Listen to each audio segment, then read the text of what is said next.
mother is? My mother is Anna Lois Thomas Standard. And she's known for? She was the first African American female to be licensed to practice medicine in the state of Wisconsin. And that was the case for quite a number of years. What kind of practice did she have? She started out as in a pediatrics was her specialty. And then when my brother and I graduated high school, then she went back to school and got her training in adolescent medicine, which was a new area of medicine at that time.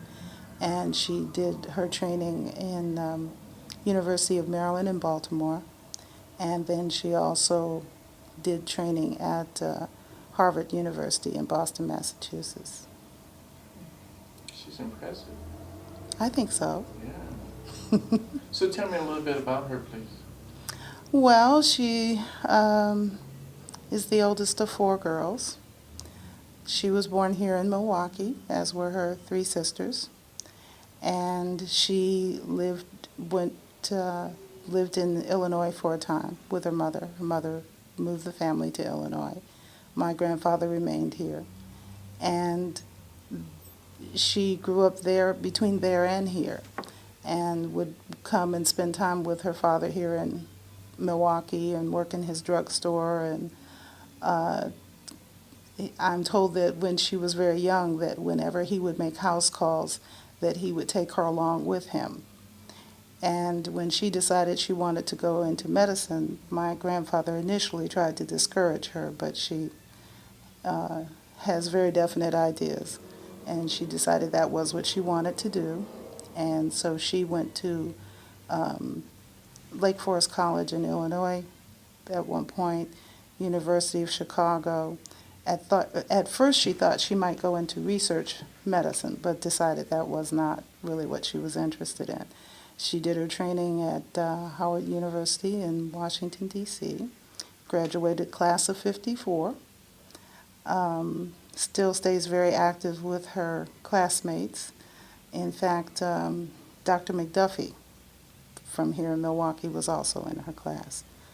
And she had us here for a time. She started her practice when she graduated. She came back to Milwaukee, set up her practice here, practiced with my grandfather, Edgar Thomas, and then ultimately her practice grew, and so they moved her into another space, but right next door to my grandfather's practice.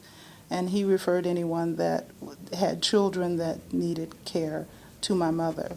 And then as her practice grew, then she got privileges at Children's Hospital. And I'm not sure about the hospital. I think it was St. Francis in southern Milwaukee, which was considered quite unusual in that time because I think she was the only black physician on staff there at that point.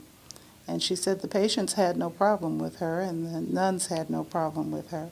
And the parents whose children were really sick and wanted help didn't seem to care as long as their children were helped. So she said she had no difficulty, no real incidents that would make her discourage her. But she was also an activist, very much about promoting the black community and not being limited by someone else's idea of what she should or shouldn't do. And I remember her packing us in the car and taking us when she had to make house calls because she was a single mother at that point.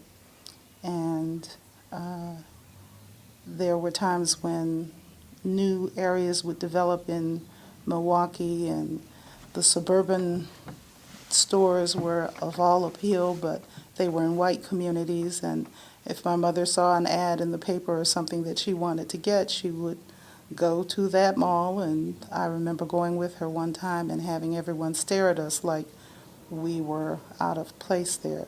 That didn't discourage her. When they had the marches in Milwaukee, we were right there, and I remember feeling very intimidated by the people on the sidelines who were sort of calling out to us. And she just carried us right along with her, and we were there in the crowd with everyone else and processing down the street. And I also participated in the school boycott.